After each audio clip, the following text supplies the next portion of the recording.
Alright guys, so today we took one trade and we hit break even. That was pretty much really the dealio for this trade. I tried my stop loss and profit. I was aiming for the standard deviation target of this little price lag because I thought that was the manipulation. I was going to enter during the news event, but I told myself, nah, this would have been the trade right here.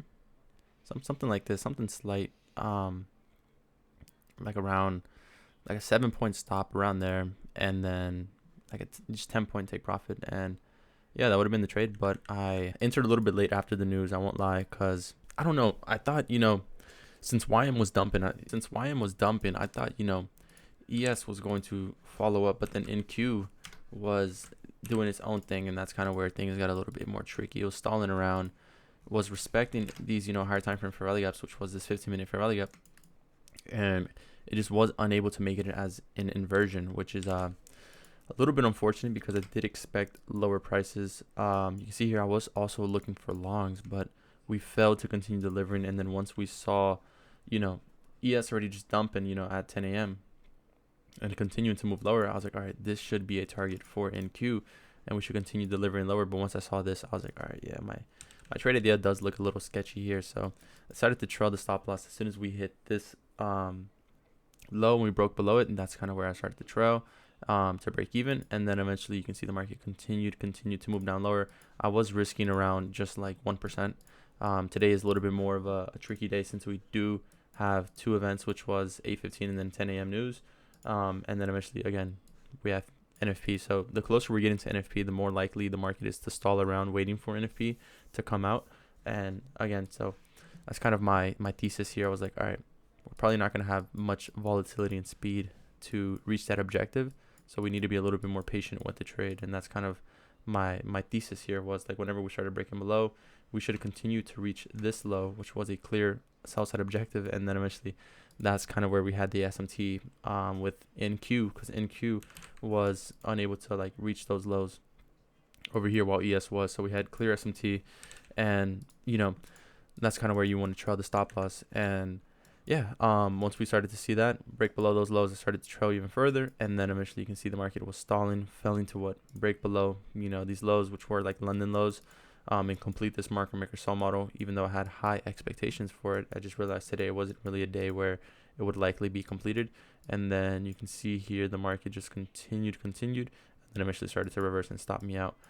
We are starting to move up higher now, but you can see just very, very sloppy delivery, I won't lie. And it's just it's one of those days where you got to be a little bit more cautious, and just be more cautious with your trades, be a little bit more vigilant with the trade management also. So again, I have been a little bit more bearish as of recently. We're breaking above these highs while NQ isn't. So NQ isn't reaching those highs, ES was. And then yeah, that's on the daily time frame. On the 4-hour time frame, we have a 4-hour buy side imbalance. We are sweeping these lows. We do look very, very bullish, but these lows did look very promising, I won't lie, to then eventually move up higher and reach back into this 1-hour PDA rate, which was the buy side imbalance. So longs were more ideal here. We should have been just yeah, it is pretty unfortunate. We had a little candle range low sweep, boom, SMT at the lows. This would have been, longs wouldn't have not been bad, I won't lie. But you can see here, look at this strong wick. Even if you entered off of this inversion, you probably would have got stopped. Your stop loss would have been here. You probably would have got stopped, even though your idea was correct. Very, very unfortunate. And yeah, you can see here the market just strongly dumped, and eventually now it's pushing up higher, which again is very, very just weird, sloppy delivery. You got to be very, very careful with your trade management here. So there's a 4-hour buy side imbalance, 1-hour buy side imbalance, sweeping the low, candle range low, 30-minute CRT, and then eventually on a 15-minute time frame we had a 15-minute CB, which got an inverse, and then now we're looking to continue up higher. We also had that 5-minute change in the state of delivery and the inversion fair value gap after sweeping these lows and sweeping those internal. So we swept external and internal lows, or not external, because this would have been my external low. So we swept internal, and then we swept more internal, and then we started to push up. Today longs would have not been bad, I won't lie. On NQ also, you can see the market is continuing to deliver higher, trying to catch up to ES and reach that daily buy side objective, that high. Where would have a good trade been? Right here, honestly. We swept the lows, have SMT at those lows. ES would have been the better one to trade for sure for longs, but again, just very sloppy delivery. Only 30 points stop loss. Where would your stop loss be? It's already 30 points, 40 points, 50 points, 50-point stop and you're only getting 30 points right now.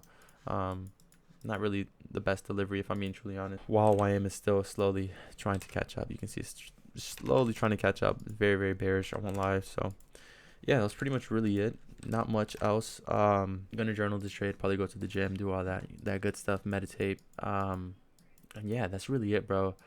These accounts are they're not doing too bad, I won't lie. They're not doing really bad at all. Again, the other one is passed. We have two combines here just waiting to be traded.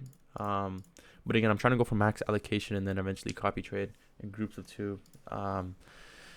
So that's basically really it. And then eventually, once we make the ROI back, that's where we can start copy trading, all of them. So I want to trade in groups of two, get a payout from each set, and then eventually start copy trading all of them to just have the ROI back and just be able to be, like risk free whenever we're trading these, I guess. So again, just aiming for consistency, being picky with your trades, following your trading rules.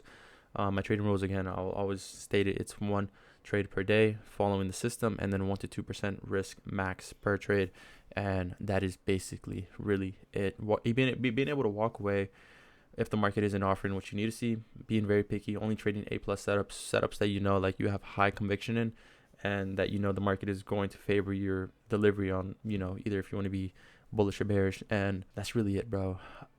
This year honestly has been to a great start, just trading in general. So just hoping to continue this nice beautiful delivery, reviewing my trades for last year, reviewing my playbook, reviewing my trading journal, reviewing my data sets that I've collected, and listening to ICT, his Twitter spaces, about what it is to be, a good trader, what it takes, all these very, very important key things, so that is basically really it. I'll see you guys in the next one. Peace.